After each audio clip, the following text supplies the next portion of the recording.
Hello, my book-loving friends, and welcome back to Storytime with Mary. This, book lovers, is where we get to read all of our favourite books. And if you're loving reading along with Mary, don't go forgetting to hit the like button and also subscribe to our videos so that we can read together all the time. Book lovers, you know that I always take you on an absolutely awesome adventure, and today is no different. We are reading a book about a bear and his friend, the rabbit. Who ever thought a bear and a rabbit would be friends? This book is called Sorry, and it's written by Norbert Lander and Tim Warnes. So if you've got Sorry at home, grab it now and let's read it together.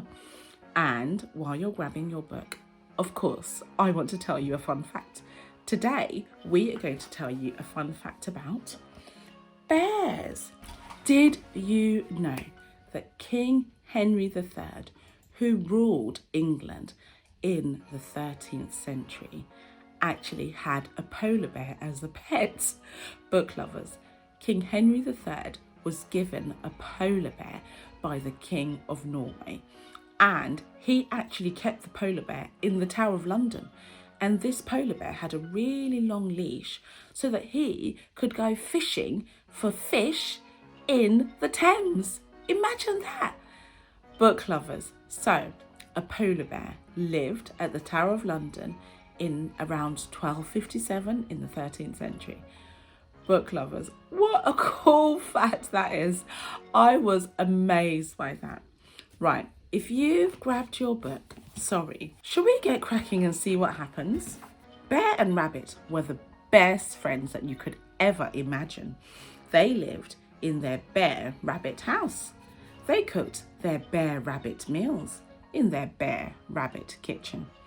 Rabbit was better at frying mushrooms. Bear was perfect at making honey cakes. At night, they slept in their bear rabbit bunk bed.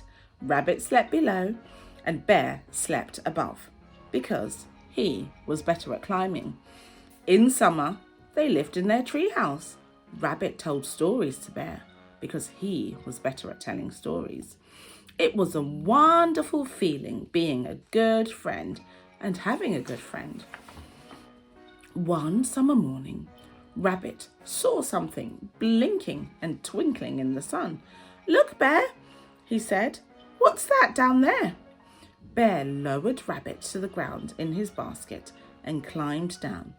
Then they ran to look for the strange thing. Bear went up close and looked into it.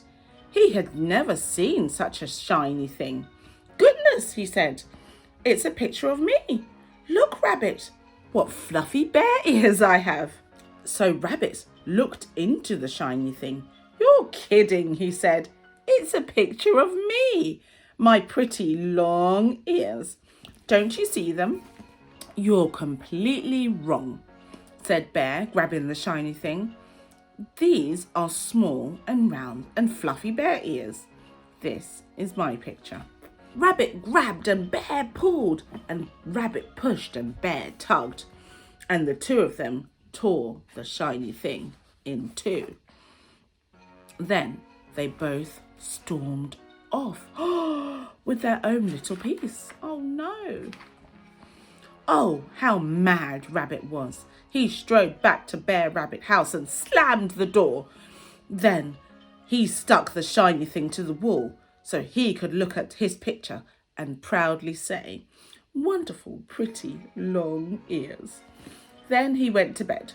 What else could he do, alone in Bear Rabbit house? Meanwhile, Angry Bear climbed up the treehouse and stuck his piece to the wall. He sat down on the cushion to admire himself and his round, fluffy ears. Then he looked down to Bear Rabbit house. "I could really do without such a friend," he grumbled. Evening came and night came, but Rabbit could not sleep, and he wasn't angry anymore. How silly I was, he sighed. How good it would be to have Bear here with me so I could tell him a wonderful goodnight story. Up in the treehouse, Bear stared at the moon. He was sad and he felt lonely, just like Rabbit. What can I do to make Rabbit happy and be my friend again, he thought. Then Bear had an idea. He took his little piece of the shiny thing and climbed down the tree. Quietly he padded to Bear Rabbit house. But Rabbit was not in bed either. He was standing outside, holding in his hand his own little piece. When he saw Bear, Rabbit walked towards him and whispered, "Sorry, Bear, you can have my picture." "Oh no, I'm sorry," Bear said and gave him his own. But when they got into a huddle and looked at the shiny things, what did they see? A picture of both of them. "That's just perfect," said Bear and Rabbit happily. The end. Book lovers, do you know the moral of that story? So they just found a shiny piece of paper. It could have been a piece of foil, and they could see their own reflection.